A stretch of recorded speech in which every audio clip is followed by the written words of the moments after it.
Yo YouTube, welcome to another episode of RogueSpirit Reviews. Today I'm looking at Deaths Gambit Afterlife for the Nintendo Switch. Look, I'm not a Dark Souls kind of guy. I don't know, I guess I just don't understand the concept of trying to bash my head against the wall until it finally breaks to finally make it to the other side. But by then you will be probably left with some long-term side effects and don't know if that's worth the stress.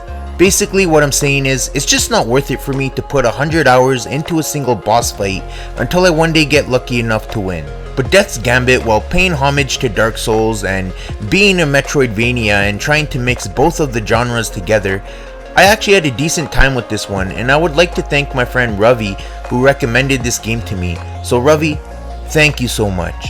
It's been an honor playing this game. I had a really great time.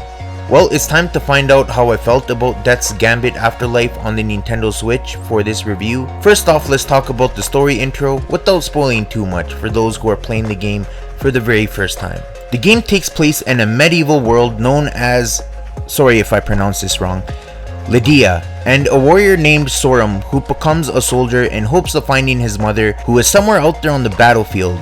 And basically Sorum is sent by rulers to go on expeditions in order to locate and retrieve the source of immortality, said to be located somewhere inside the lost citadel of Caer Sesore. Hope I pronounced that right. However, Sorum finds himself making a pact with death itself after a terrible encounter with a powerful enemy, which leaves the main hero slaughtered and butchered, and thus realizes that he was killed. Agreeing to the terms, the pact is then made with death, and Sorum now becomes immortal and cannot die. Thus he continues on his journey to search for his missing mother, whom he has looked up to since a child, and goes on a very personal quest filled with some dark moments, and will be facing the horrors of the world itself as he tries to search for immortality. Now, thanks to the Nintendo Switch version, you will have more levels and areas to fully explore, and with additional multiple endings as well, including DLC boss fights. Yeah, this game will keep you busy for a long time, and this game is no cakewalk either. This game plays like a 2D Metroidvania but adds in the difficulty and gameplay mechanics of a Dark Souls game, which means you will die a lot. And trust me, you will die a lot. I'm talking like a lot of times, especially during boss fights where it will all be luck and trial for the most parts.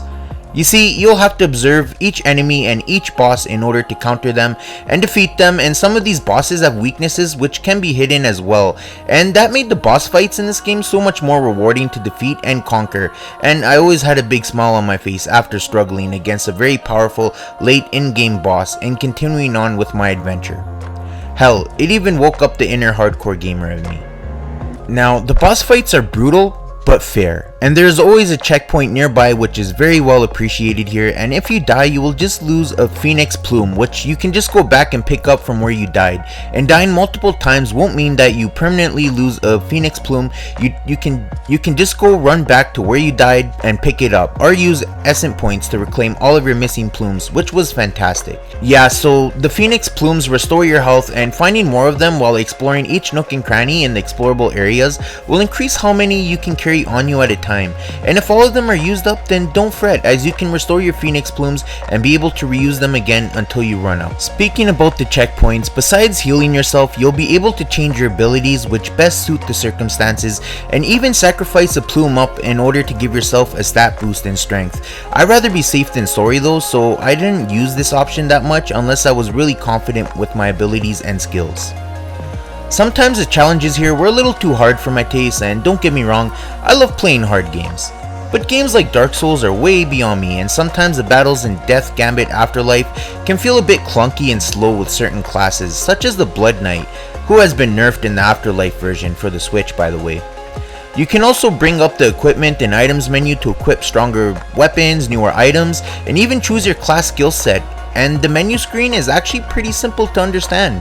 But one flaw about this is that the actual game doesn't pause, so make sure the area is clear so you don't accidentally take damage when an enemy creeps up on you.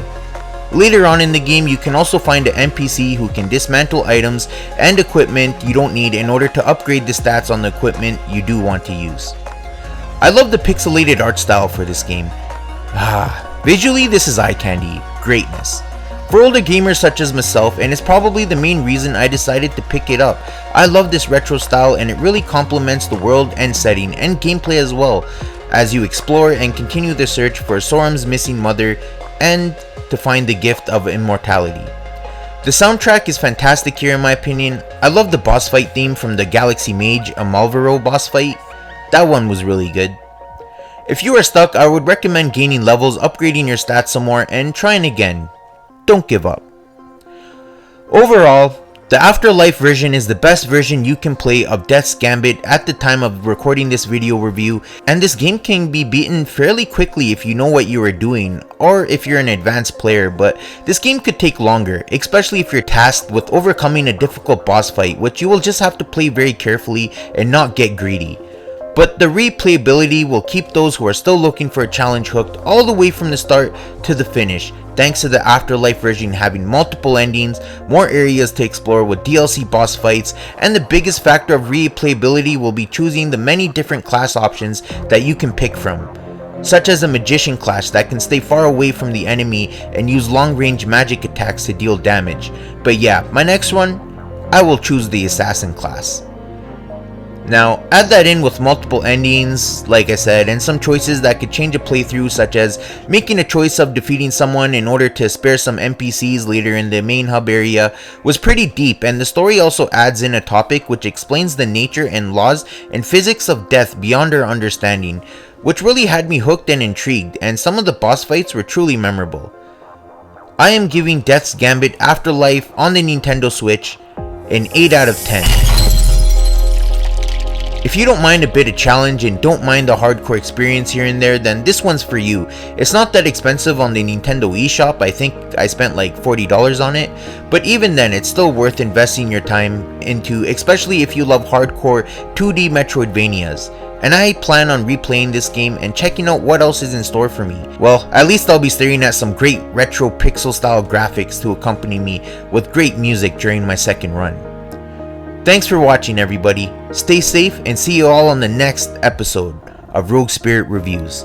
Don't forget to like and subscribe and share this video with your friends and family, and don't forget to give it a like. Sorry, got a bit of a tongue twister at the end there. But yeah, cheers everyone.